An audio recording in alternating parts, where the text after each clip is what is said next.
Fala pessoal, tudo bem com vocês? Sou o professor Michael, professor de História Geral aqui do Aprenda Bem. E hoje no nosso Contextualizando, iremos discutir a vacinação e o movimento antivacina. Bom, para iniciarmos, é inegável a importância da vacinação para a saúde pública, ainda mais uma pandemia que nós estamos vivendo. Imagine, olha o que o Covid-19 trouxe para a nossa vida, ou seja, as questões de isolamento social, a relação do Estado em fazer cumprir algumas regras para conter a circulação desses vírus. Mas, ou seja, no meio de toda essa pandemia e de toda uma discussão sobre a necessidade da vacinação, ainda existe um movimento que vocês conhecem muito bem. É impossível vocês não terem ouvido falar alguma vez na vida de vocês o movimento anti-vacina. Bom, o movimento anti-vacina ele veio para prejudicar essas questões de imunização. Doenças que até então, há séculos, há décadas, estavam desaparecidas, voltaram, inclusive no nosso território. Bom, para a gente iniciar essa discussão então do movimento anti-vacina, então eu resgato para vocês o contexto de 1998.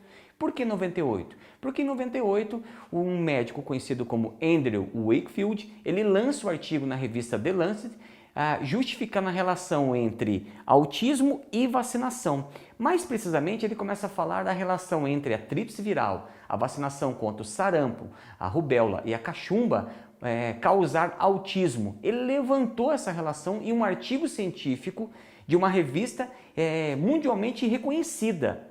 O artigo dele foi muito bem construído, por sinal. Só que as informações científicas contidas nesse artigo eram todas falsas. E aí você levanta a questão, por que lançar então uma notícia falsa numa revista científica tão famosa? A questão não era a comprovação científica do autismo e a vacinação, porque antes que vocês comecem a pensar, essa teoria foi refutada, foi derrubada. Não tem nenhuma relação científica entre a tríplice viral e o autismo. Isso foi derrubado. Jornalistas em características científicas mergulharam nessa teoria e descobriram o porquê. Cientistas, infectologistas analisaram essa teoria e derrubaram.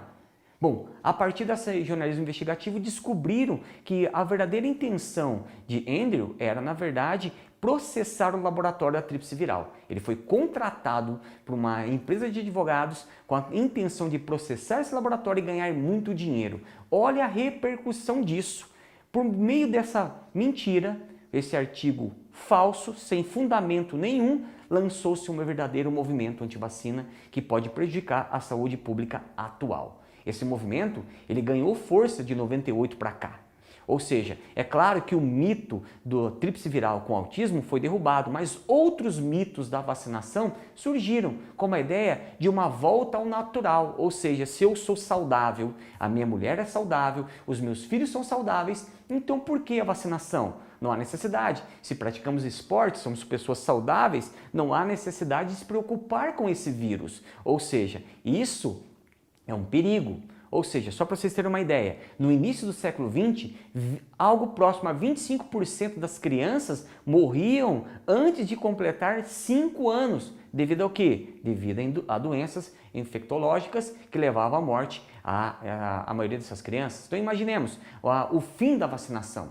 E a vacinação tem outra relação muito importante, qual é? A imunização de rebanho. Ou seja, eu me vacino para que aquele indivíduo que não tem condições de vacinar, ou não tem idade, não tem condições saudáveis de vacinação para um tratamento médico, então eu me imunizo para salvá-lo. Essa é uma grande questão. Então o movimento antivacina é um risco, um verdadeiro risco para a sociedade atual, ainda mais em tempos de Covid-19. E aí você está pensando, nossa professor, mas essas questões sobre vacinação é algo tão recente? Não. Em um momento na história do Brasil, o Brasil do século XX, mais precisamente em 1904, a população brasileira se revoltou contra a vacinação obrigatória. Isso agora eu venho com uma outra relação, a necessidade da vacinação e a relação do Estado obrigar nessa mesma vacinação.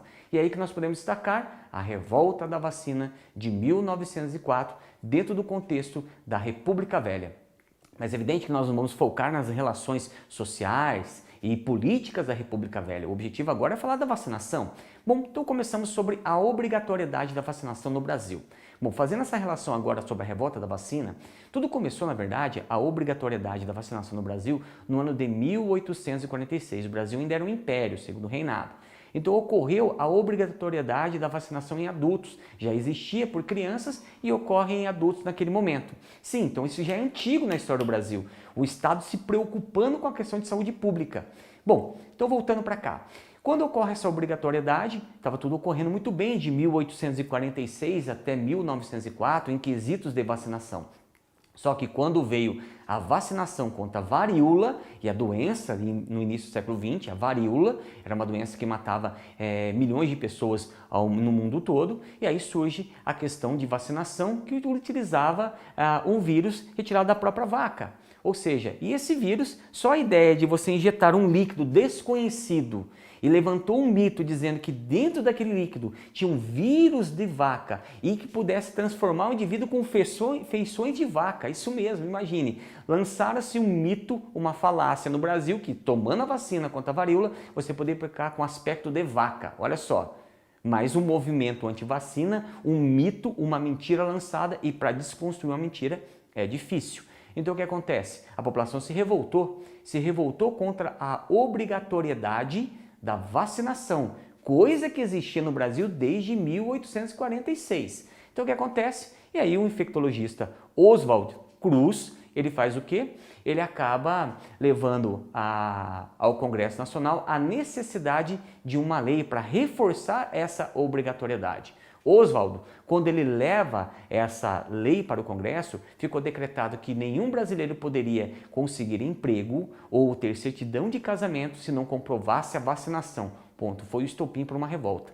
Ou seja, dia 5 de novembro de 1904, estourou-se esse primeiro movimento, esse movimento contra a vacinação, contra a obrigatoriedade dessa vacinação.